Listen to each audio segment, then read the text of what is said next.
हिंदी में यूपीएससी की तैयारी से संबंधित प्रोग्राम्स को देखने के लिए सब्सक्राइब करें स्टडी IQ IAS हिंदी। नमस्कार, बहुत स्वागत है आप सभी का स्टडी IQ IAS हिंदी में। मेरा नाम है अतुल जैन और आप सभी जानते हैं कि मैं आपके सामने लेके आता हूं आज के दिन की कुछ महत्वपूर्ण खबरें। डीप फेक एक ऐसा टॉपिक है, एक ऐसा मुद्दा है जिसके बारे में आप लोगों ने निश्चित तौर पे अभी हाल ही में सुन लिया होगा। पिछले कुछ दिनों में हमने देखा कि भारतीय सिनेमा की कुछ अभिनेत्रियों के डीप फेक वीडियोज आए, भारत के प्रधानमंत्री के डीप फेक वीडियोज आए। अभी चुनाव की प्रक्रिया के दौरान हमने देखा कि राजस्थान के मुख्यमंत्री अशोक गहलोत के भी डीप फेक वीडियोज आने शुरू हो गए। डीप फेक वीडियो, जैसा कि हम सभी जानते हैं क्या होता है, यह आर्टिफिशियल इंटेलिजेंस का प्रयोग करके इस प्रकार के वीडियो बनाए जाते हैं जहां पर किसी व्यक्ति का वीडियो होगा और आपको लगेगा यह वही व्यक्ति है, क्योंकि न केवल उसकी शारीरिक बनावट बल्कि उसका चेहरा, उसके हाव भाव, यहां तक कि उसकी आवाज भी उसी व्यक्ति जैसी होगी जिसका वीडियो बनाने का प्रयास किया जा रहा है, लेकिन वास्तविकता में वो वीडियो नकली होगा। जैसे मान लीजिए, मैंने आपको एक अन्य सेशन में जब मैंने डीप फेक एक्सप्लेन किया था तो आपको बराक ओबामा साहब का एक वीडियो दिखाया था जिसमें वो व्यक्ति जब बोल रहा है तो ऑब्वियसली ओबामा साहब ने ये नहीं बोला, जो भी कहा गया वो वीडियो नकली था, लेकिन चेहरा ओबामा साहब का था, आवाज एकदम ओबामा साहब जैसी थी, हाव भाव भी एकदम उनके जैसे थे। तो डीप फेक वीडियोस जो है इसका प्रयोग बहुत ज्यादा मतलब किया जा सकता है, इसका दुरुपयोग बहुत ज्यादा किया जा सकता है।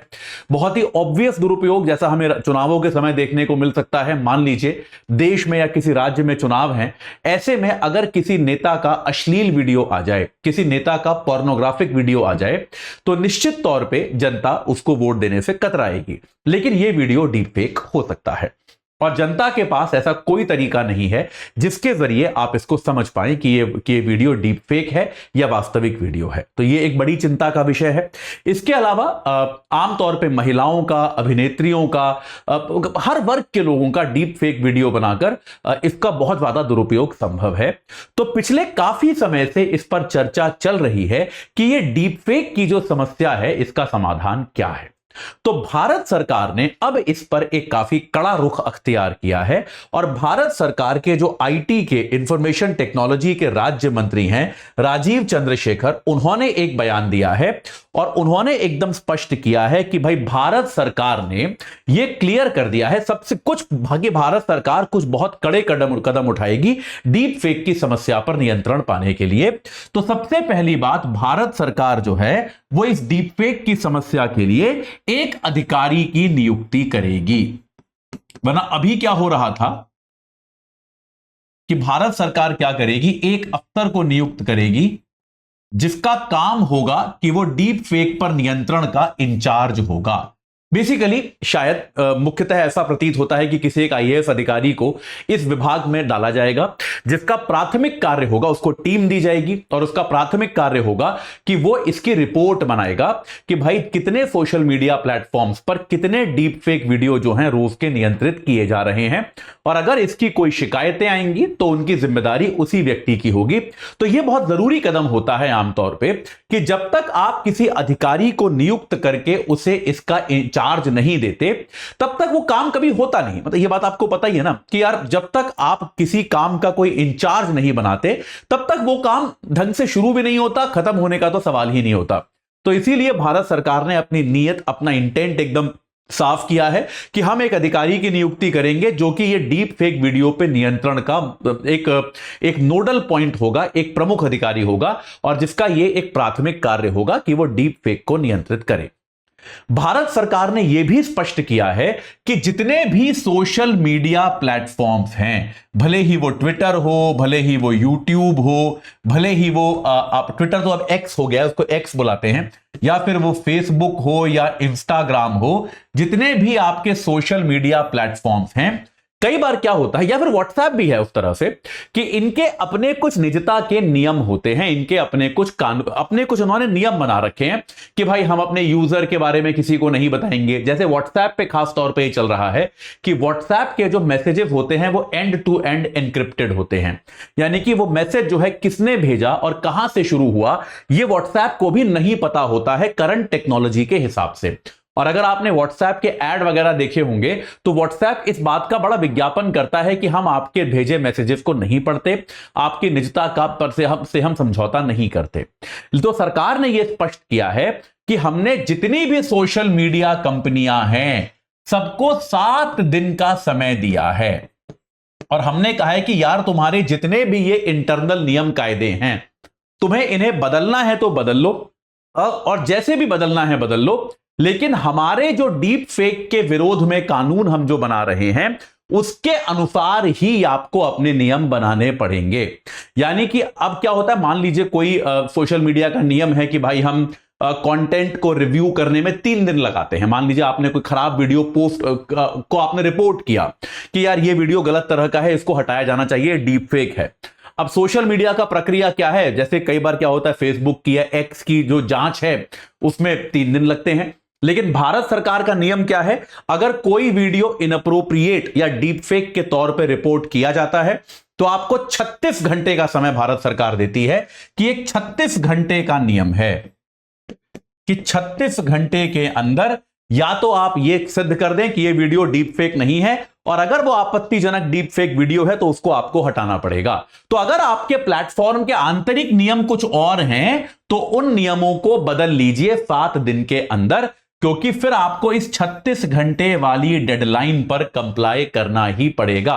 फिर आपको इस 36 घंटे वाली डेडलाइन का पालन करना पड़ेगा और कोई तरीका आपके पास नहीं होगा। यह भारत सरकार ने एकदम स्पष्ट कर दिया है। तो 7 दिन का समय दिया गया है सारे सोशल मीडिया प्लेटफॉर्म को कि आप ये 36 घंटे वाले नियम के अनुरूप अपने नियम बना लीजिए, वरना फिर आप देखिए भाई क्या करना है। सरकार ने यह भी स्पष्ट किया, देखिए आईटी से जुड़े मसलों में क्या होता है, आमतौर पे लोगों को शिकायत दर्ज करना बड़ा मुश्किल लगता है। यह बात सत्य भी है। अगर आपके साथ आईटी एक्ट के तहत कुछ इस प्रकार का अपराध होता है और अगर आप खास तौर पे छोटे शहरों में अगर आप अपने निकटतम थाने में भी जाएंगे तो अक्सर क्या होता है कि थाने वालों को भी, जो पुलिस कर्मचारी भी वहां पर होते हैं, उनको भी ज्यादा जानकारी नहीं होती, क्योंकि वो भी मतलब उतने जानकार नहीं होते कि आईटी एक्ट के तहत एफआईआर कैसे की जाती है, कौन से थाने के अंतर्गत आएगी। क्योंकि आईटी एक्ट, मान लीजिए मैं रहता हूं मान लीजिए गाजियाबाद में और किसी ने एक डीप फेक वीडियो डाल दिया है मेरा, ठीक है।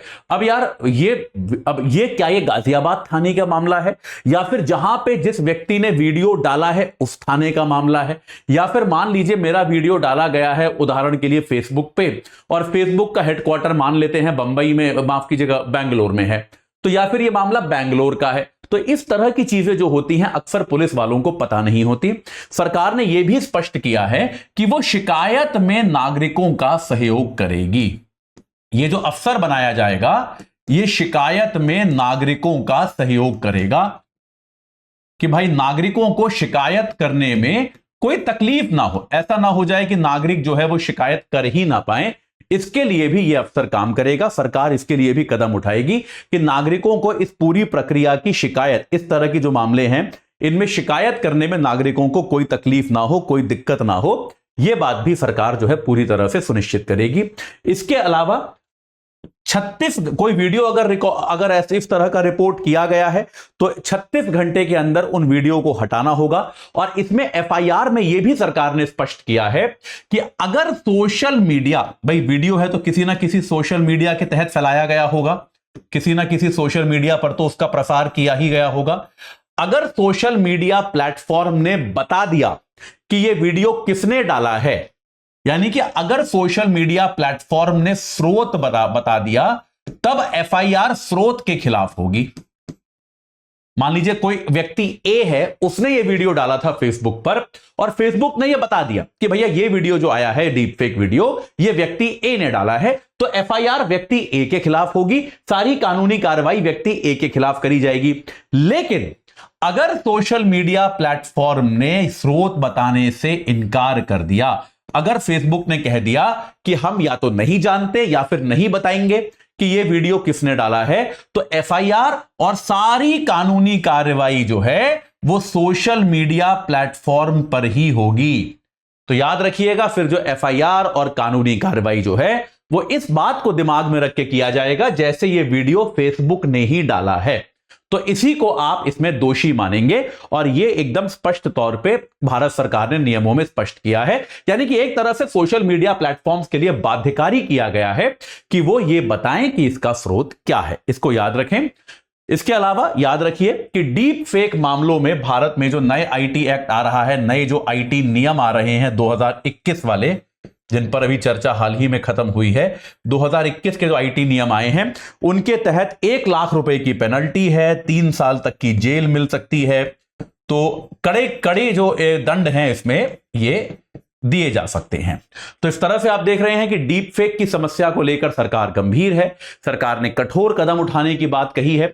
आने वाले समय में हम देखेंगे कि भाई ये कदम जो है वास्तविक जीवन में कितने प्रभावी सिद्ध होते हैं। और ये डीप फेक का जो एक बहुत बड़ा खतरा है हमारा, क्योंकि देखिए आने वाले समय में या वर्तमान समय में भी जो समाज है हमारा, जो एक पूरा देश का शासन प्रशासन है, वो काफी हद तक सूचना क्रांति पर निर्भर है कि सूचनाएं कितनी अच्छी तरह से चलती हैं।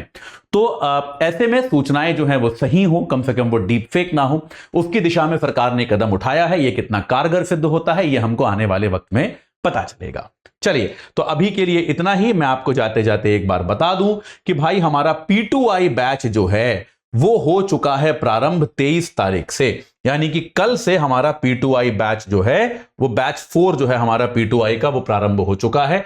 P2I यानी कि प्रीलिम्स टू इंटरव्यू, प्रीलिम्स से लेके इंटरव्यू तक परीक्षा के हर चरण की, हर स्तर की तैयारी आपको इसमें कराई जाएगी। एजे लाइव कोड लगा के, जो कि मेरे नाम पे आधारित कोड है एजे लाइव, उसको लगाकर आप इस P2I बैच से जुड़ सकते हैं।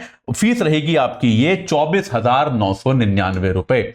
इस फीस पर आप जो है P2I बैच से जुड़ सकते हैं अगर आप एजे लाइव कोड लगाएंगे। याद रखिएगा, P2I अपनी तरह का एक यूनिक ऑफरिंग है स्टडी IQ का। इसमें आपको प्रीलिम्स से लेकर इंटरव्यू तक संपूर्ण तैयारी आपको कराई जाती है, यानी कि आपको प्रारंभिक परीक्षा की तैयारी, आपको मुख्य परीक्षा की तैयारी और साक्षात्कार की तैयारी, सब कुछ इस बैच में इंक्लूडेड है।